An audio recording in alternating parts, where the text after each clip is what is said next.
Donc, je vais corriger le 62. Donc, on a un système linéaire à deux équations avec deux inconnus.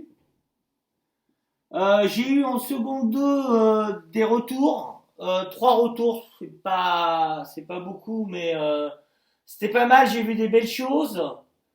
Alors, par contre, ce que j'ai pas vu, c'est ça. Ça, c'est super important.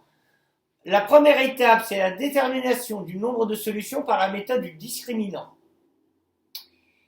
Et la deuxième chose, parce que en fait, le problème, c'est qu'un système linéaire composé de deux équations à deux inconnues peut comporter ou aucune solution, ou une solution unique, ou un troisième cas, une infinité de solutions, mais c'est un cas qui est stupide parce que ça voudrait dire que vos deux équations sont les mêmes. N'oublions pas que ça, c'est finalement, c'est des équations qui représentent des droites. Mais on n'est pas obligé de parler de droite dans les systèmes linéaires. On peut aussi faire des problèmes. Par exemple, deux pains au chocolat et trois croissants coûtent 10,50 €. Trois pains au chocolat plus quatre croissants coûtent 8 €. Je vous en ferai des petits problèmes. Calculez le prix d'un croissant et le prix d'un pain au chocolat. Là, on ne parle pas du tout de droite. Mais là, j'ai abordé les systèmes linéaires, la résolution des systèmes linéaires par le prisme des équations de droite, mais après, on va faire des problèmes. Alors, donc, ce que vous savez définir. Alors, vous notez ça, parce que là, je vais effacer. Enfin, c'est vrai que vous n'êtes pas là, donc vous pouvez faire pause quand vous voulez, je suis bête. Tellement l'habitude d'être en cours. Ça me manque aussi.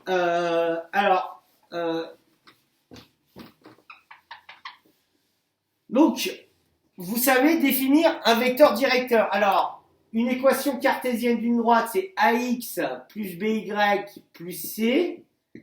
Elle admet comme vecteur directeur U, le vecteur en abscisse moins B, A. Alors, sur des copies, j'ai vu des erreurs ici. C'est moins B, hein, faites attention.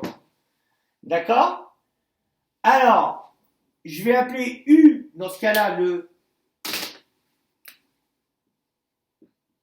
vecteur directeur de la droite, de l'équation E1.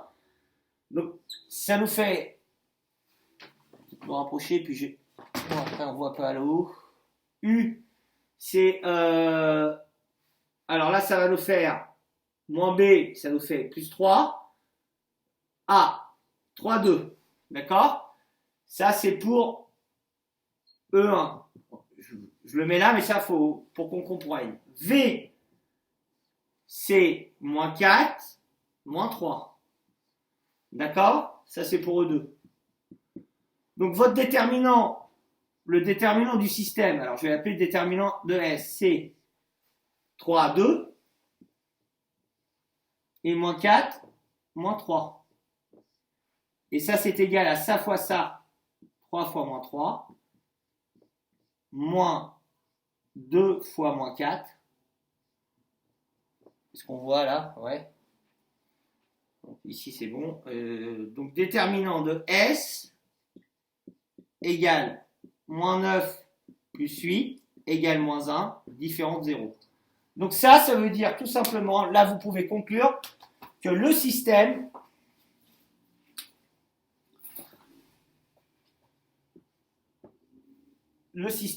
admet une solution unique. Ça, il faut le mettre. Il faut faire cet effort de faire ce petit travail. Le système admet une solution unique. Ça, pour ceux qui font SPEMAT l'année prochaine, ça sera demandé. Hein. D'accord? Une fois que vous avez fait ça, vous faites pause. Alors, une fois que vous avez fait ça, alors, vous allez dire déterminons ou résolvons ce système. Il faut dire la méthode que vous employez pour faire comprendre ce que vous faites. Résolvons ce système par la méthode des combinaisons linéaires. Alors, par Alors, je vous conseille fortement d'utiliser que cette méthode. Parce que c'est une méthode qui marche à tous les coups et qui est à 95% des cas des systèmes la plus simple à utiliser. La méthode de substitution peut être très difficile quand les chiffres sont compliqués. Méthode de combinaison linéaire. Alors, une fois que vous avez noté ça, qu'est-ce que ça veut dire? Ça veut dire que on va multiplier l'une ou l'autre, ou voire les deux équations, pour essayer d'éliminer tout de suite une inconnue. Alors, qu'est-ce qu'on peut faire? Il y a deux possibilités. Soit on multiplie celle-là par 3 et celle-là par 2. D'accord? Ou on multiplie celle-là par 4 et celle-là par 3. Alors, si on fait la première chose, on multiplie celle-là par 3. D'accord? J'ai le droit de multiplier une équation à gauche et à droite par le même nombre. Je vais mettre en vert ce que j'obtiens, mais j'obtiendrai 6x moins 9y plus 3. J'ai tout multiplié par 3, égale 0 fois 3, 0. Et si je la multiplie par 2, je vais obtenir moins 6x plus 8y moins 2 égale 0. Et regardez, je vais garder celle-là ensuite et je vais ajouter à la deuxième ligne, je vais faire ça plus ça. Et regardez, 6x moins 6x égale 0. Voilà. Le plus dur, c'est cette étape-là. Savoir par quel coefficient vous allez multiplier l'une et l'autre pour éliminer votre inconnu. Votre but, c'est d'éliminer une inconnue. D'accord? C'est pour ça que je vous invite, si vous avez encore du mal, à relire le cours qui fait des exemples détaillés et qui détaille pas à pas les étapes. Alors, une fois que j'ai dit que je vais faire ça par combinaison, alors je dis ce que je fais pour faire comprendre à mon correcteur. Multiplions E1 par 3 et E2 par 2. S devient le système. Alors, si je multiplie toute l'équation par 3, j'obtiens 6x moins 9y plus 3 égale 0 fois 3, 0. Je multiplie tout par 2, ça me fait moins 6x plus 8y moins 4 égale 0. Et là, j'ai E1 prime, d'accord? Parce que j'ai transformé l'équation E1 qui est... Alors, j'ai vu des L et L1, L2, ça marche aussi. Hein. Vous pouvez l'appeler L1, L2, ligne 1, ligne 2, ou E1, E2, comme vous voulez, comme on dirait. Comme vous voulez, 3 E1 et E2 prime, c'est 2 E1. 2 E2, pardon, oula, fatigué. Donc là, maintenant, j'ai dit que j'allais garder la première, et à la deuxième, je vais ajouter la première. Et là, regardez, j'ai 6x moins 9y plus 3 égale 0. Et là, je vais avoir moins 6x plus 8y moins 4. Et là, je vais le mettre en couleur, je vais mettre une couleur. Plus cette équation, donc plus 6x moins 9y plus 3.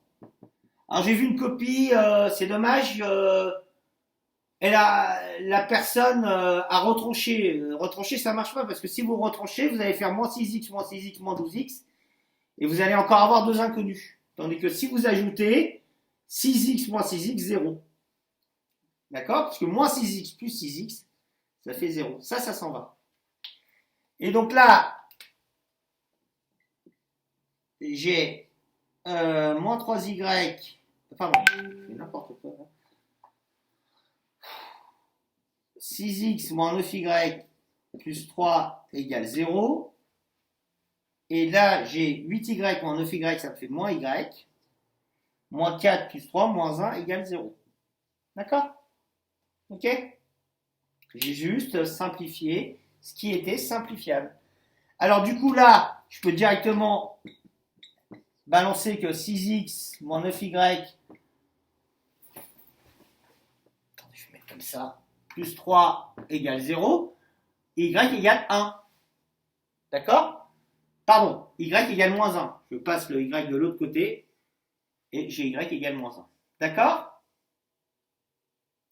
Et donc maintenant, une fois que j'ai trouvé une inconnue, le tableau qui part en vrille. Alors une fois que j'ai trouvé une inconnue, eh ben, une fois que j'ai trouvé une inconnue, je vais trouver la deuxième en disant tout simplement y égale moins 1, je vais la garder. D'accord? Je vais dire, je remplace y par sa valeur dans E1. Donc je vais remplacer y par sa valeur, c'est-à-dire la valeur d'y, y égale moins 1, c'est ce que j'ai trouvé. Donc mon système, ça va être 2x moins 3 fois moins 1 plus 1 égale 0, et y égale moins 1. Moins 3 fois moins 1, ça fait plus 3. Plus 1 égale 0, et y égale moins 1. D'accord? Et donc là, je peux facilement écrire 2x plus 4 égale 0, et y égale moins 1. D'accord? Et donc là, ça nous donne 2x égale moins 4, y égale moins 1. Ça nous donne x égale moins 4 sur 2, donc ça fait moins 2, et y égale moins 1. Et une fois que j'ai fait ça, donc la solution du système est le couple, il faut juste que j'écrive l'ensemble des solutions, qui est un couple unique, S égale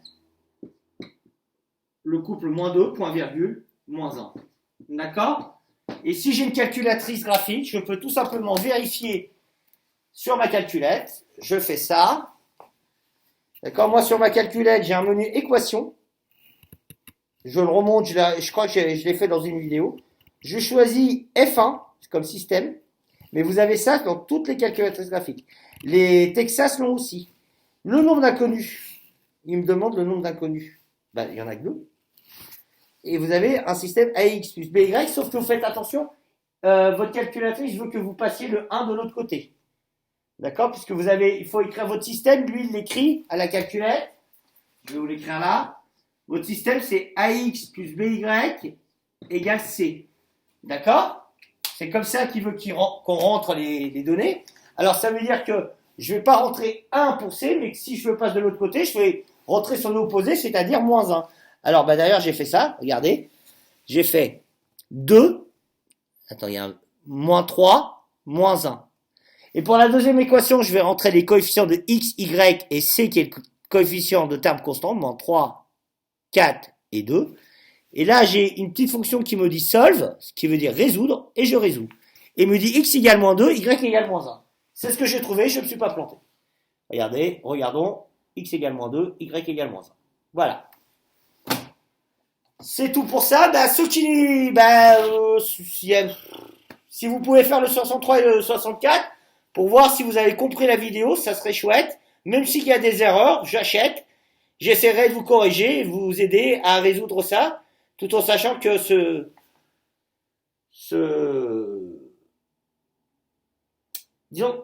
chapitre n'est pas un chapitre facile à faire à distance. Donc tous ceux qui ont fait des choses, je les félicite, tout n'était pas parfait, j'ai essayé de corriger comme j'ai pu, mais c'est pas mal, hein, j'ai vu des belles choses, je suis content.